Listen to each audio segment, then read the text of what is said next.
সরকারি প্রাথমিক বিদ্যালয়ের শিক্ষকদের ন্যায্যতা এবং যৌক্তিক দাবির জন্য যে আন্দোলন ছিল, বৈষম্যের বিপক্ষে যে আন্দোলন ছিল, সে আন্দোলনের কিছু কর্মকাণ্ড ঘিরে সোশ্যাল মিডিয়াতে প্রচুর পরিমাণে আপনার সমালোচনা, এবং কিছু সমালোচনা এতই উগ্র যে আমি একটু কথা বলতে বাধ্য হচ্ছি। তো প্রথম হচ্ছে, আমাদের দাবিটা ছিল একদমই ন্যায্য এবং যৌক্তিক দাবি। যারা ন্যায্য এবং যৌক্তিক দাবিটা বুঝতে পারবে না, তারা হচ্ছে কখনোই আপনি তাদেরকে বুঝাতে পারবেন না, কারণ তাদের ওই সেন্সটা বা ওই ব্রেনটে নাই যে কোনটা ন্যায্য এবং কোনটা বৈষম্য। কিছু সমালোচনা অবশ্য মেনে নেওয়া যায়। 4 লক্ষের মতো শিক্ষক আছে, তার মধ্যে হয়তো 40,000 শিক্ষকের কর্মকাণ্ড সমালোচনার যোগ্য।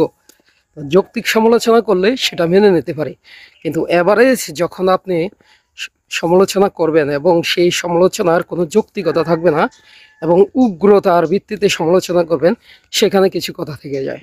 তাদের মধ্যে কিছু আবার ক্যাটাগরি আছে, যেমন একটা ক্যাটাগরি যারা উগ্র সমালোচনা করছে, সেই ক্যাটাগরিটা হচ্ছে আপনার কিছু সংখ্যক ছেলে, মানে যারা জীবনে হতাশ, বারবার প্রাথমিক বিদ্যালয়ে পরীক্ষা দিচ্ছে, চাকরি হয় নাই, বারবার বিভিন্ন গভর্নমেন্ট জবের জন্য ট্রাই করছে, সেখানেও হয় নাই।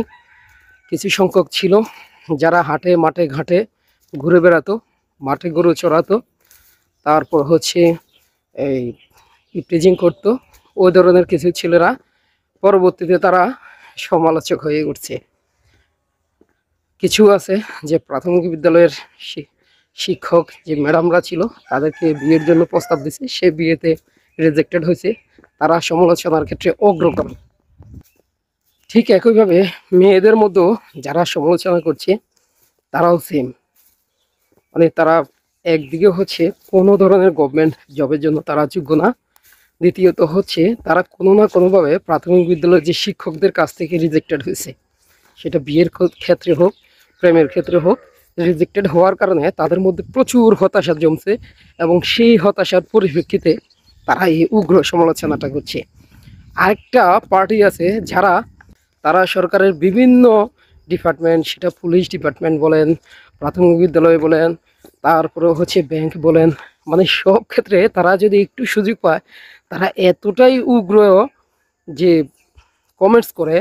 আমি যদি ব্যক্তিগতভাবে তাদের 2-1 জনকে চিনি, অর্থাৎ তারা তাদের পরিবারে, তাদের বংশে এবং কি তাদের আত্মীয় স্বজনের মধ্যেও আপনি একজন সরকারি কর্মকর্তা অথবা সরকারি জব হোল্ডার খুঁজে পাবেন না, যদি তাদের অন্ততপক্ষে পরিবার, আত্মীয় স্বজন